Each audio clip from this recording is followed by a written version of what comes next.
This is good afternoon. This is Kurt Beckett. I'm the acting chair of the Energy Facility Site Evaluation Council, calling this meeting to order. Thank you for bearing with me as the new guy around here as we make this meeting work today. So, thanks for bearing with me on the first round. Ms. Shiley, would you call the roll, please?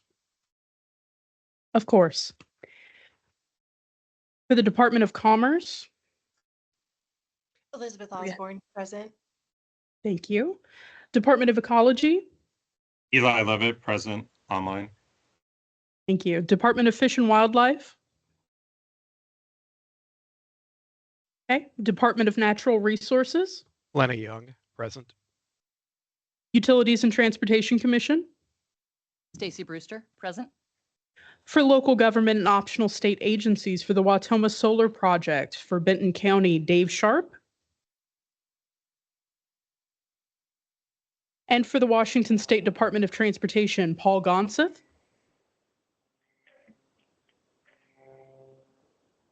Okay, for the Hop Hill Project for Benton County, Paul Crouppen. Okay, for the Carriger Solar Project, Klickitat County, Matt Childs. Matt Childs, present. Thank you. For the Wallula Gap Project, Benton County, Adam File.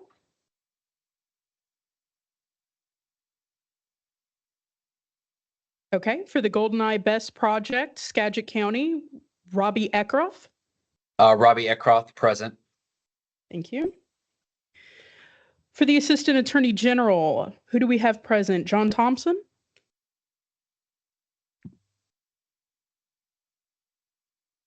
Yes, John Thompson, present. Okay. Zach Packer, present. Thank you. For FSEC staff, Sonia Bumpus, Sonia Bumpus, present. Amy Hofkemeyer, Present. Amy Moon, Amy Moon, present. Sarah Randolph, Present. Lance Caputo, Joanne Snarsky, Trevin Taylor, Present. and Dave Walker. For operational updates for the Kittitas Valley Wind Project. Jared Cassidy, present. Thank you. Wild Horse Wind Power Project. Jennifer Galbraith, present. Thank you. Grays Harbor Energy Center. Okay. Chehalis Generation Facility. Columbia Generating Station. Josh Laporte, present. Thank you. Columbia Solar. Thomas Cushing, present. Thank you. Goose Prairie Solar. Nelson Jia here, present. Okay. Is there anyone present for the Council for the Environment? Yes, Sarah Reineveld and Yuri Coral are present. Thank you. Chair, there is a quorum for all councils. Thank you, Ms. Shiley. If I may just take a moment of privilege as the acting chair, I just wanted to acknowledge the change of chairs, of course, and in that regard, I want to thank Director Bumpus and her staff, especially Joan and Adrian, who have been helping me on my earliest of onboarding and have appreciated my opportunity to meet and interact with most staff and a few I still need to connect with. I also want to thank my fellow council members for making the time individually, as far as the more permanent members, for an introductory conversation, including with Councilwoman Brewster. And also, just briefly, I want to thank and acknowledge the prior service and dedication of our prior chair, Chair Drew, and we'll be taking up more formal acknowledgement of her service, I believe, in the March meeting, but certainly wanted to acknowledge her service and leadership here at the agency and look forward to trying to carry on that proud tradition that you've all been a part of. So with that, I will move to the next item, which is, of course, to adopt our agenda. Do I have a motion to adopt the agenda as proposed? Lenny Young, so moved. Stacy Brewster, second. Thank you. We have a motion on the table and seconded. Could we have a vote to approve, please? All in favor, please say aye. Aye. Aye. Opposed? The agenda is adopted. So moving on to the minutes, if I could have a motion to adopt the minutes of the December 18th monthly meeting in front of us. If I could have a motion, please. Stacy Brewster, so moved. Second. Elizabeth Osborne, second. Thank you both. Were there any corrections to December's monthly meeting as a first question? I actually was going to note one, which is on a minor, but perhaps not unimportant note. The meeting ended at 12:58 p.m., I believe, and I think the record says a.m. So on a minor note, if we could correct that to p.m., if in fact that was the time. Were there other edits or changes to the minutes? This is Stacy Brewster. I noted one on page 18, line 14. It states half-4. I believe it should say HAB, HAB-4, regarding Habitat 4. Very good. Staff have that change? Okay. Are there any other changes? Hearing none, if I could have a vote to adopt, all in favor saying aye. Aye. Aye. Aye. Opposed? And I, as chair, will abstain because I was not present at the meeting. So thank you. Minutes are adopted. So moving on to our operational updates. Let me actually first, before we do that, move to too many pieces of paper here on my onboarding today. There's something that I needed to put on the record and into the record as the acting chair going forward, which I will read a statement into the record here shortly. It's based on conversations with Director Bumpus and Council Thompson. And so please know that what I'll read into the record here is reflected based on their counsel and our conversations. So good afternoon again. I want to take a few moments at the outset of this meeting to address an important matter concerning my new role and transition onto the council. Prior to my appointment, I worked at a local consulting firm based in Seattle, Washington, where I worked as the chief operating officer, and I also provided strategic counsel to various energy-related projects until I departed the firm on November 1st, 2024. Some of this consulting work included projects that selected the FSEC permitting pathway. These included the Hop Hill Solar, Wallula Gap Solar, the Horseheaven Clean Energy Center project. And in addition, although I was not personally involved in the GoldenEye Battery Energy Storage project, the project was a client of the firm while I was an employee. I do not want my prior association with these projects to affect the fairness, integrity, and transparency of this council's work. I will therefore be recusing myself from participating in any decision-making related to the council's recommendations to the governor on the GoldenEye Battery Storage, Hop Hill Solar, or Wallula Gap solar projects.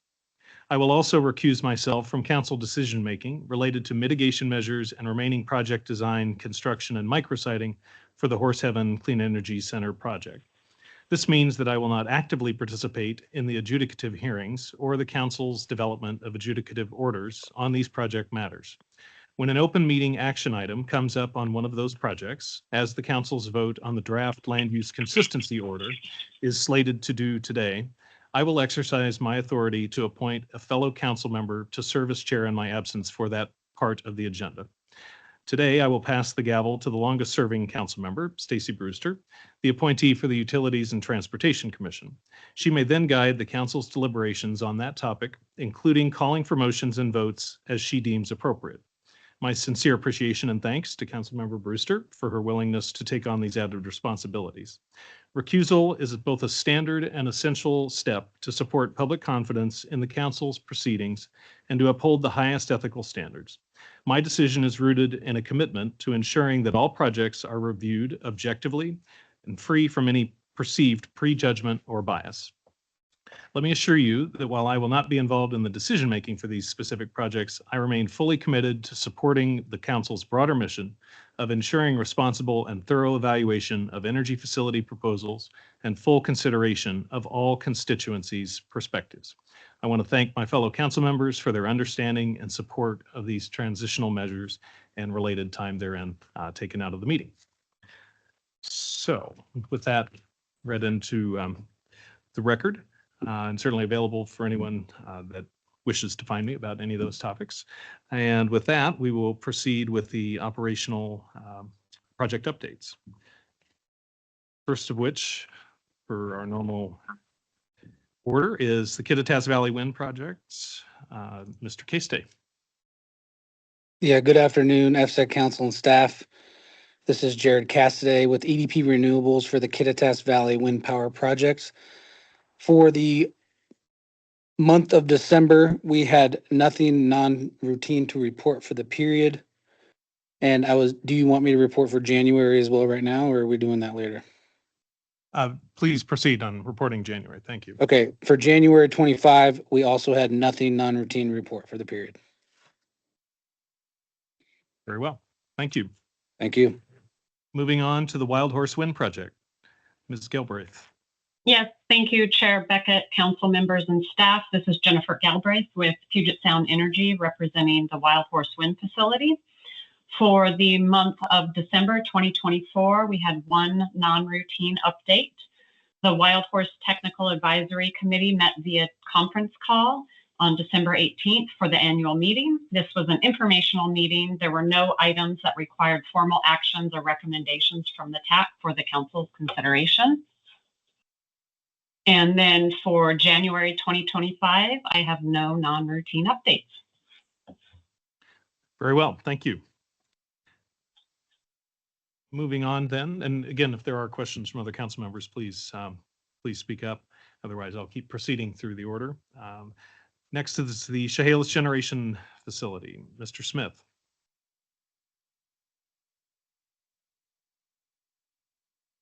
I know we may have a couple absences here, so we shall move on then. Good afternoon, Chair Beckett. This is Sarah Randolph, site specialist, and I did not hear Jeremy Smith on the line, so I can give the update. The facility update is provided in your packet. There are no non-routine updates to report. Very well, thank you. Moving on to the Grays Harbor Energy Center. Chris Sharon.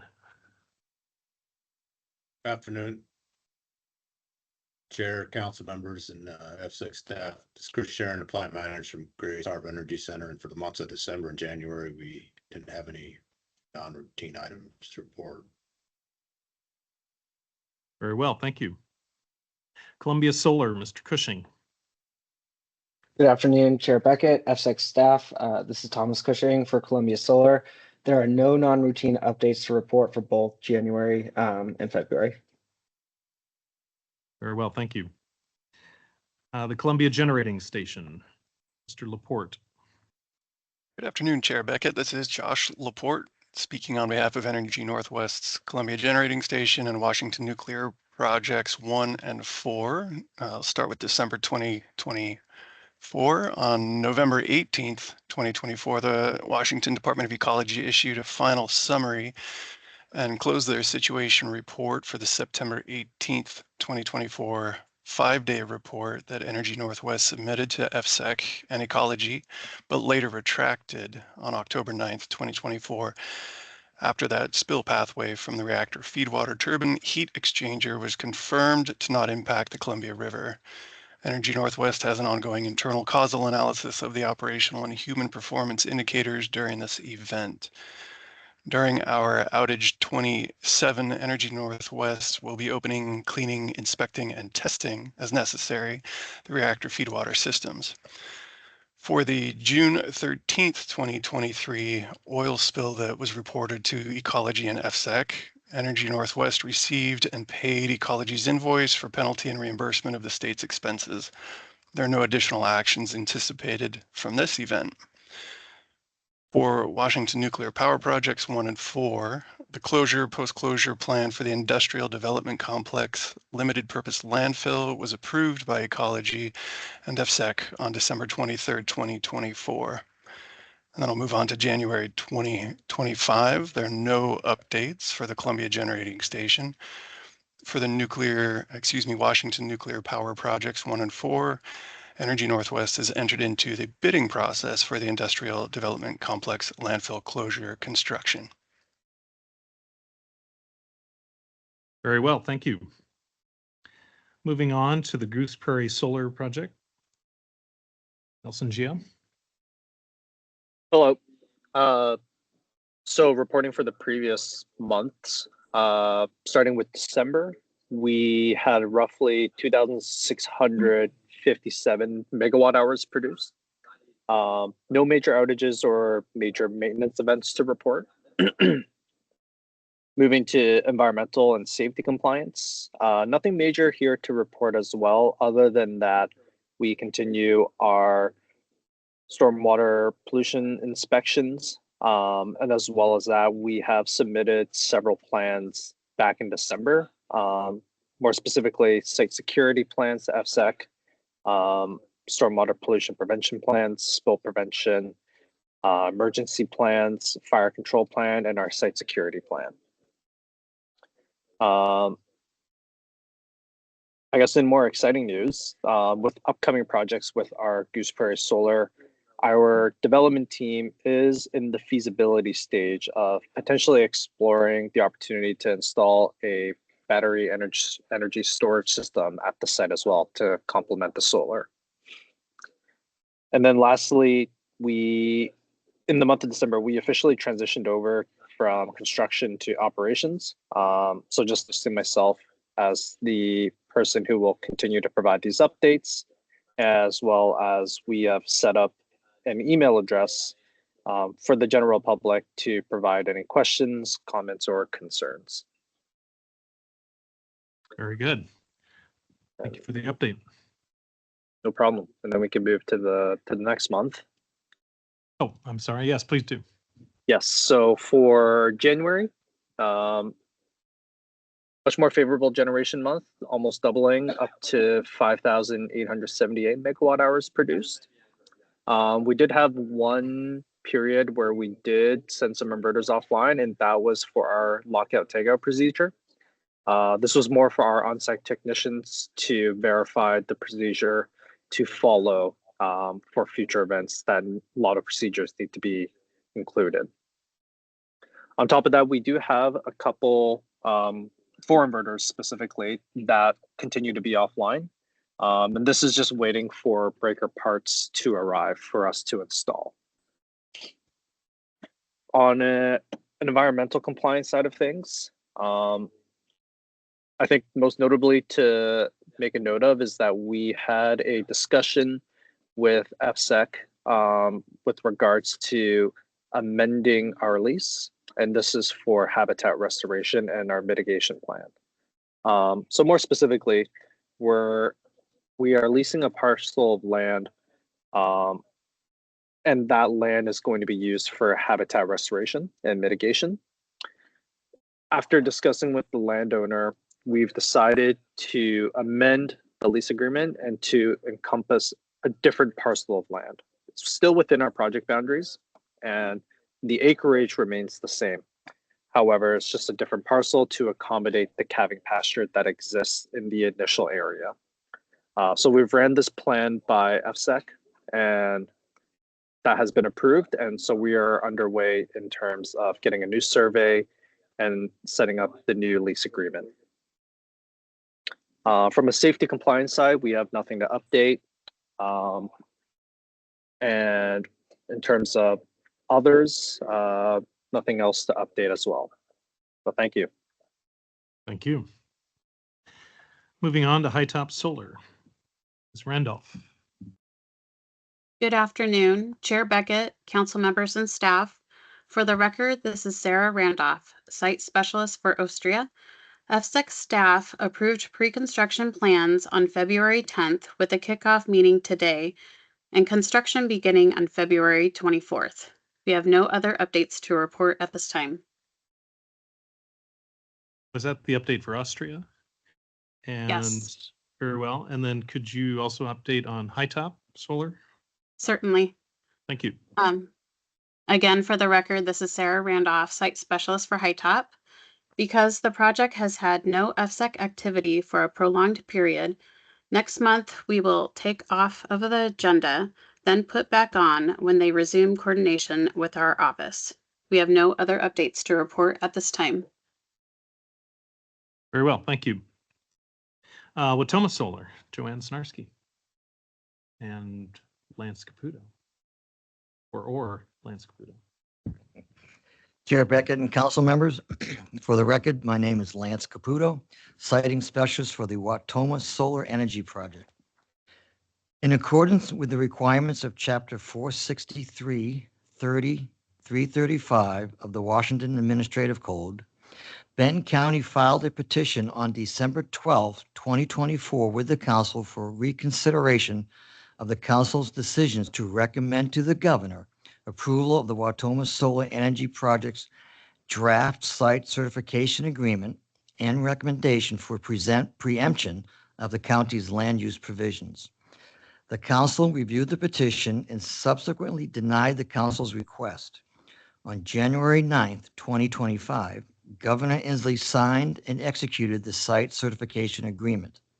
A representative from Watoma Solar Energy shortly thereafter signed the site certification agreement. We have begun collaborating with the certificate holder on post-certification requirements. May I answer any questions? Questions? On to Carriager Solar.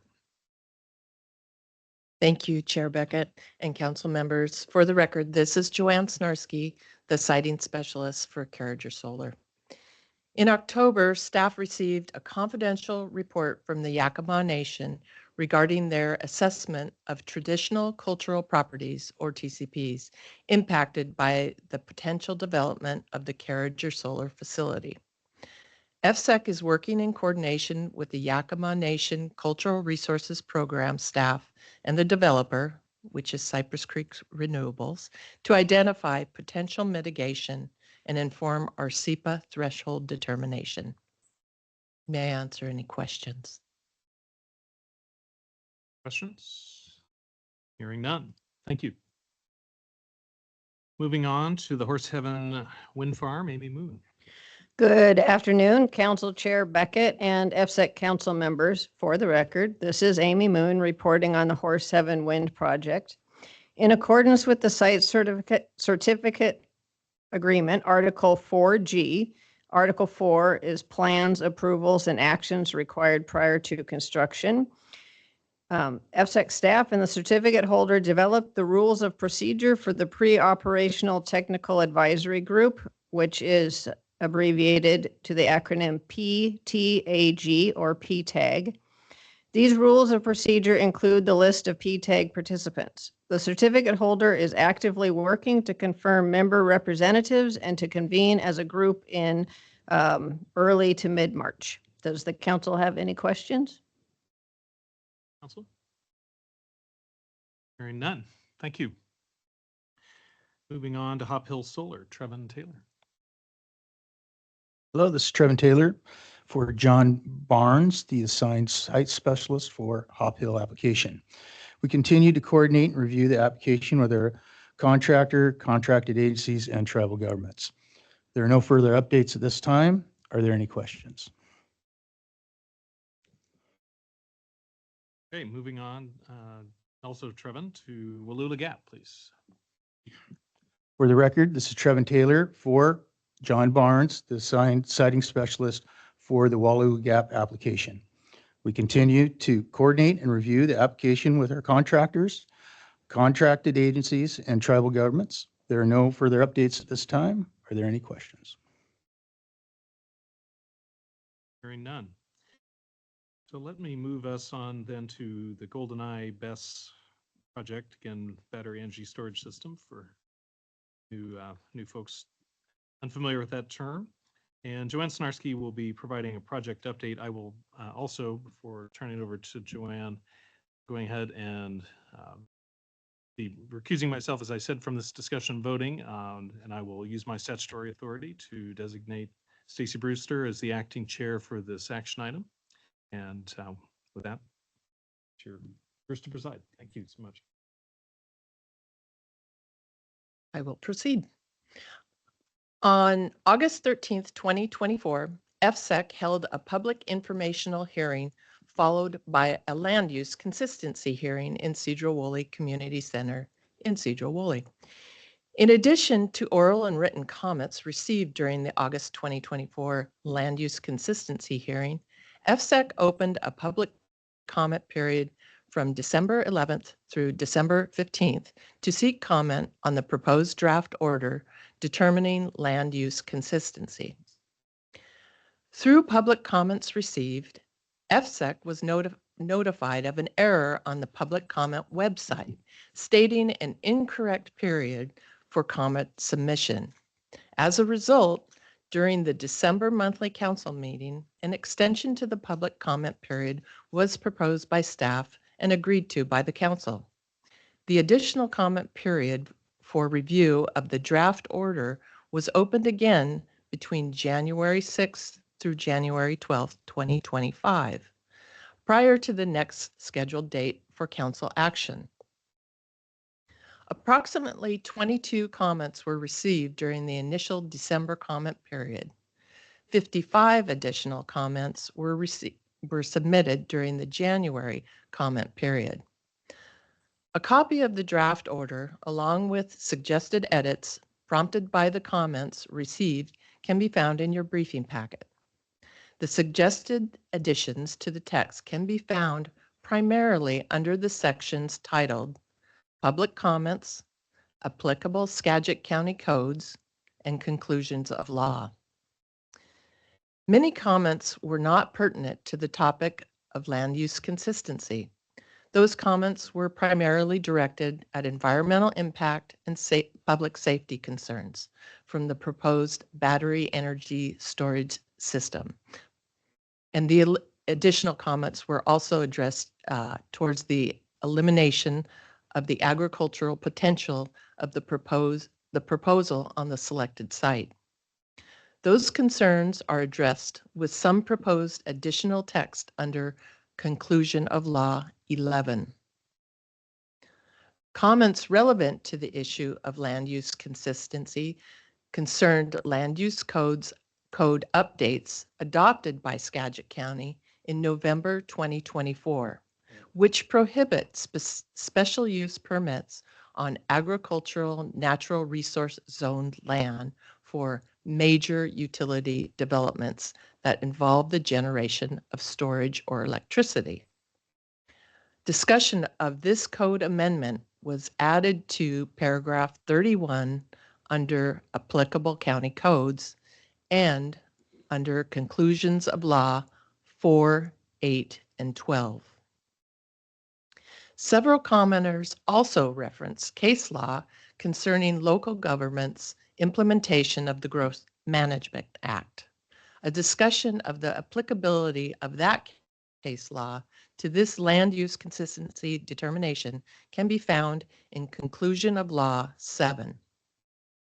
Finally, some minor grammatical errors were corrected in paragraph 22 and subsection 5 of the Conclusions of Law. The proposed changes are informational and strive to add clarity to the draft order. None of the proposed changes alter the determination of consistency as originally drafted. Staff recommends the council approve the land use consistency order as amended, and my colleagues are available to answer any questions you may have. Are there any questions from council members? The action on the agenda is for the council to deliberate and vote on the proposed draft order determining land use consistency. As stated by Ms. Snarsky, in addition to the comments received in August at the land use consistency hearing, FSEC has held 2 comment periods prior to final action. While the staff has indicated some proposed edits, the conclusion of the document remains unchanged as it pertains to the narrow decision on whether the proposed facility was consistent with local ordinances and codes at the time of application. As a reminder, the council defines a project as consistent with local land use provisions if it would have been eligible to apply for a conditional or special use permit at the time of the application. A finding of consistency does not necessarily mean the council will ultimately recommend approval. At this time, is there a motion to approve the draft order? I see a question from Lenny Young. Yeah, I had a question on the preceding synopsis that Ms. Snarski provided. Yesterday afternoon, FSEC staff forwarded to council members a letter that was asserting inadequate opportunities for public comment and was citing to RCW. Could staff address that letter? And I guess boiling my question down, did any deficiencies, if they even existed in public comment opportunity originally, were they made up for by the additional comment time that was added? Could staff address that letter and kind of reassure us where we stand on opportunities that were provided for public comment? This is Zach Becker, Assistant Attorney General. Yeah, that was the purpose of the additional comment period in early January. The Open Public Meetings Act requires that the council create an opportunity for public comment on an action item that's to be taken up at an open public meeting. And that public comment opportunity can either be in person at the meeting or in writing ahead of time. So that comment period was offered in early January ahead of the scheduled January meeting. That meeting did not occur due to a need to reschedule. And so that comment period is applicable and provided that comment opportunity for the action item at this meeting, which is the meeting that immediately follows that comment period. Okay, so did that process alleviate the concern that was raised in the letter we received yesterday?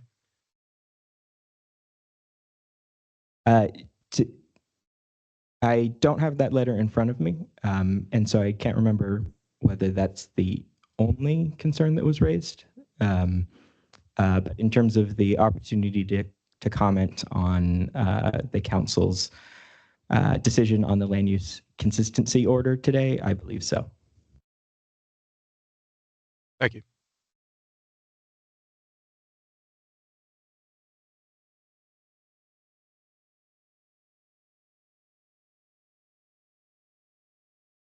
Right, do we have a motion from council members to approve the order? Tara, this is Andrea Grantham. I see that Councilmember Robbie Eckroth and then Eli Levitt as well both have their hands up for questions.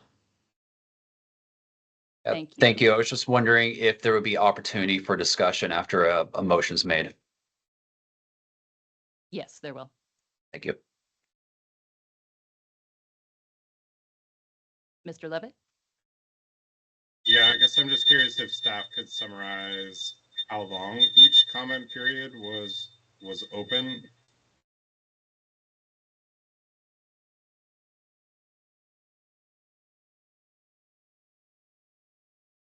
Okay, I can do that. I don't believe I have the dates fully for August, other than the public meeting, but the additional dates were December 11th through December 15th, 2024, and then the supplemental opening of the public comment period due to the mishap I reported on was in January, from January 6th through January 12th, 2025.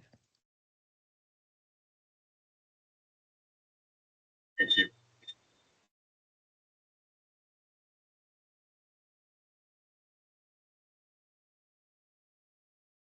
Okay, once again, we're looking for a motion to approve the order, and then we can move into discussion. Lenny Young, so moved. Elizabeth Osborne, second. And discussion? Robbie Eckroth? Thank you, Chair. So for the record, this is Robbie Eckroth, representative from Skagit County for the GoldenEye facility.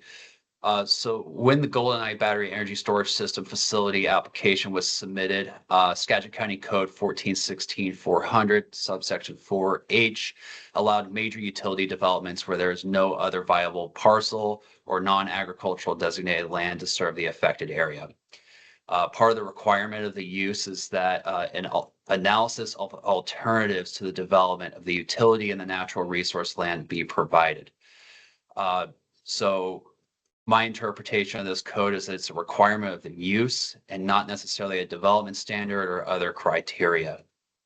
So when an application is submitted, it has to be sufficiently demonstrated that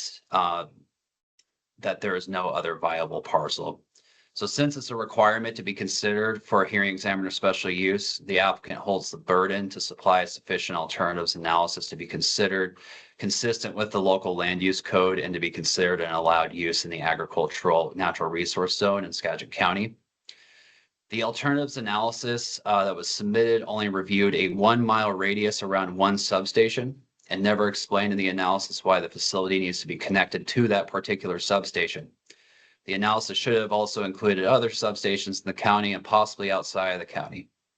Additionally, other sites were available outside the agricultural natural resource land zone within a mile of the substation, but were not chosen as they were less economical to the applicant, which is something that is not considered under Skagit County Code. So since the applicant hasn't sufficiently demonstrated that there is no other viable parcel outside the agricultural natural resource zone, I will be voting no on the land use consistency determination. Thank you.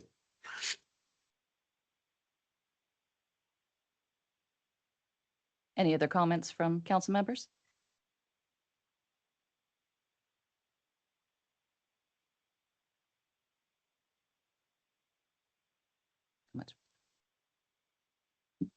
Oh, I see. Mr. Levitt? Yeah, I guess I just want to offer that public comment has been a particularly contentious issue with this project. I think in the future, perhaps the council needs to consider the length of the public comment period being open for longer periods, and also need to consider the timing during the year. Opening comment periods in mid-December and early January is pretty close to winter holidays and winter vacation season. And I think we should do everything in our power to make the comment period as long as it needs to be and not during a time when people are normally quite busy. So just putting that forward for the record. Thank you, Mr. Levitt. Any further discussion?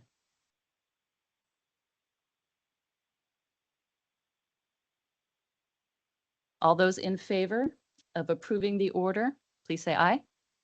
Aye. Aye. Aye. Opposed? Robbie Eckroth opposed. Mr. Levitt, did I see your light up? Yes, also opposed. Thank you. Motion is approved. I believe that concludes this action. I'll hand the gavel back to Chair Beckett. Thank you.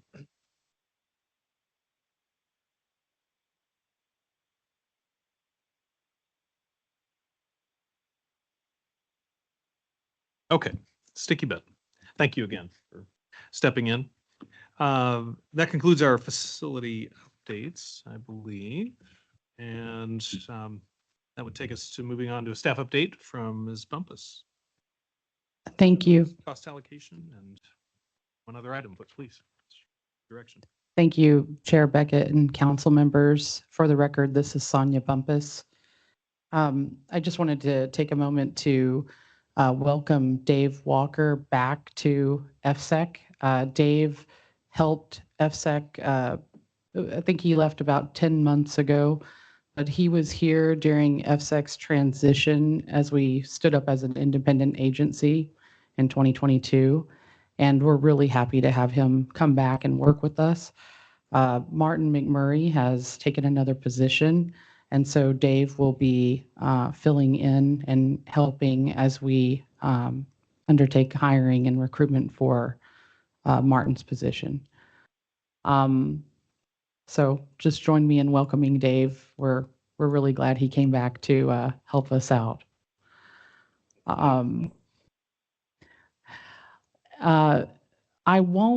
do have the non-direct cost allocation. This is the non-direct cost allocation for third quarter.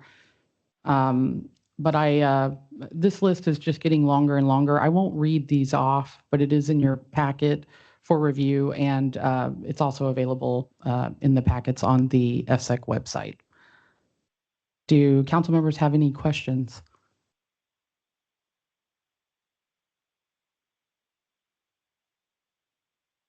Last call, any questions? Hearing none. Okay, thank you. Thank you. And someone tells me differently. I believe that concludes our agenda as approved.